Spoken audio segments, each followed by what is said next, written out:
So, hello mga katropa. Ito, nag-getting ready with me tayo. Papunta tayo ng Porto.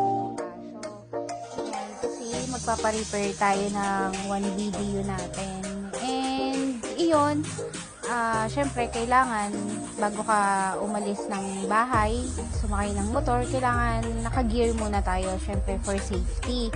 And also, ayan, mainit ngayon, hindi ko naisipang mag-jacket, kaya ayan, bahala na si Batman kung ano magiging kulay ng aking balat mamaya. So, syempre, yan, susuot tayo ng knee pads. So, yun na, kita-kits tayo doon. And, tignan nyo na lang ulit yung susunod kong gagawin. So, ayan, suot na tayo ng helmet.